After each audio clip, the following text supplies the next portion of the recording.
विश्वविद्यालय के chief proctor doctor Rakesh Singh हैं, जिनसे पूछेंगे इस घटनाक्रम के पीछे क्या कारण है, क्या कहता है विश्वविद्यालय प्रशासन। सर, विश्वविद्यालय में 3 दिन से छात्र बवाल कर रहे हैं, प्रदर्शन कर रहे हैं, क्या मामला क्या है जिसको लेकर ये? असल में छात्रावासों में जी लगभग 900 लोग, सभी छात्रावासों में मिलाकर 900 लोग अवैध रूप से रह रहे थे और जिसके कारण नए छात्रों को छात्रावास अलॉट करने में असुविधा हो रही थी। और इस स्तर पर पत्र व्यवहार हुआ, कमिश्नरेट पुलिस कमिश्नर और विश्वविद्यालय प्रशासन और सारी चीज़ें तय करके छात्रावासों से उनको नोटिस दे करके अवैध रूप से जो कब्जा करके रह रहे थे उनको हटाया गया। ये पूरा घटनाक्रम उसी की प्रतिक्रिया है।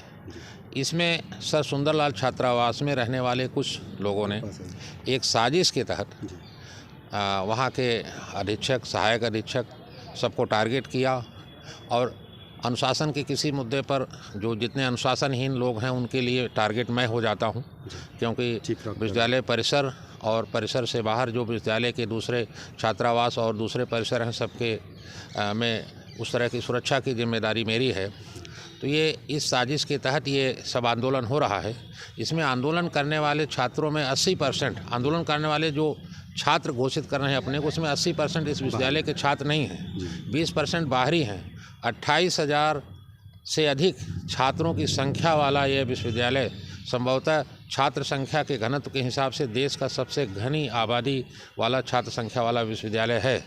इतने बड़े विश्वविद्यालय में 200 या 150 अनुशासनहीन लोग खड़े हों और परिसर अनुशासनहीन लगे तो आश्चर्य की बात है। सर, अच्छा, एक चीज़ और, अभी एक ऑडियो बहुत वायरल हो रहा है जिसमें चीफ प्रॉक्टर का बताया जा रहा है और वो ऑडियो मैंने भी सुना अभी। जी और मेरे लिए भी जिज्ञासा का विषय है कि कब और किस समय वो ऑडियो आया। जी आवाज़ टेम्पर्ड हुई, कैसे हुई, वो जांच का विषय है।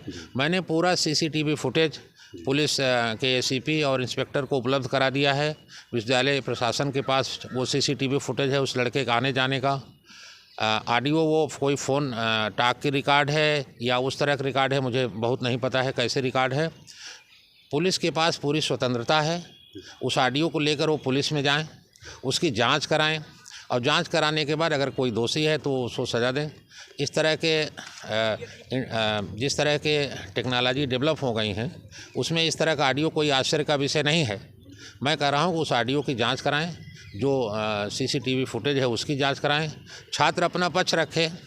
उस छात्र ने सर सुंदरलाल छात्रावास के सहायक अधीक्षक को जान से मारने की पूरी साजिश की है। मैं मांग करता हूं प्रयागराज पुलिस से उसका मोबाइल फ़ोन प्रिजर्व किया जाए, उसकी पूरी बातचीत निकाली जाए। जिन 2 लड़कों ने उस छात्रावास अधीक्षक को, सहायक अधीक्षक को जान से मारने की, बम से उड़ाने की धमकी दी थी, उनके साथ उसकी बराबर कन्वर्सेशन है और उसने पूरे व्हाट्सएप चैट पर छात्रावास के सहायक अधीक्षक अतुल नारायण सिंह को बाकायदे गाली दिया है। ये सारे रिकॉर्ड हमारे पास हैं, ये भी जांच में रख लिए जाएं, ऑडियो जांच में रख लिया जाए, सीसीटीवी फुटेज जांच में रख लिया जाए। अतुल नारायण सिंह को किस मामले में अभी उनको हटाया? अतुल नारायण सिंह सहायक अधीक्षक सर सुंदरलाल छात्रावास के रहे। इस मामले में उन्हें हटाया गया ऐसी कोई बात तो नहीं समझ में आ रही है। प्रशासनिक फेरबदल के तहत उन्हें हटाया गया है, ऐसा कुछ उनके हटाने वाले लेटर में भी ऐसी कोई बात नहीं है। इसलिए ये परसेप्शन तय करना तो किसी और का हो सकता है, विश्वविद्यालय प्रशासन का ऐसा कोई नहीं है कि उन्हें इस कारण से हटाया गया। प्रशासनिक प्रक्रिया के तहत लोगों को हटाया जाता है, काम पर लगाया जाता है, ये अलग है। इस कारण उनको हटाया गया, ऐसा कुछ नहीं है।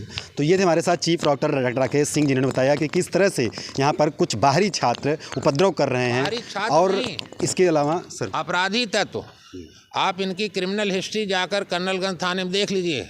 सत्यम कुशवाहा जैसे लोग जिनके खिलाफ 50 मुकदमे हैं, अभी वो 4 महीने जेल काट के आए हैं, विश्वविद्यालय से निष्कासित हैं, कभी यहाँ के छात्र थे और ड्रग एडिक्ट हैं। उनका मेडिकल परीक्षण करा लीजिए, ड्रग एडिक्ट हैं। वो लोग विश्वविद्यालय में अराजकता फैला रहे हैं। तो चीफ प्रॉक्टर ने स्पष्ट किया है कि किस तरह से यहाँ पर कुछ छात्र बाहरी उपद्रव कर रहे हैं और किसी तरह का जो आरोप, जो ऑडियो वायरल हुआ है, उसको इन्होंने बताया है कि ये पूरी तरह से गलत है, इसकी जाँच होनी चाहिए। मनीष मिश्रा, दैनिक भास्कर, प्रयागराज।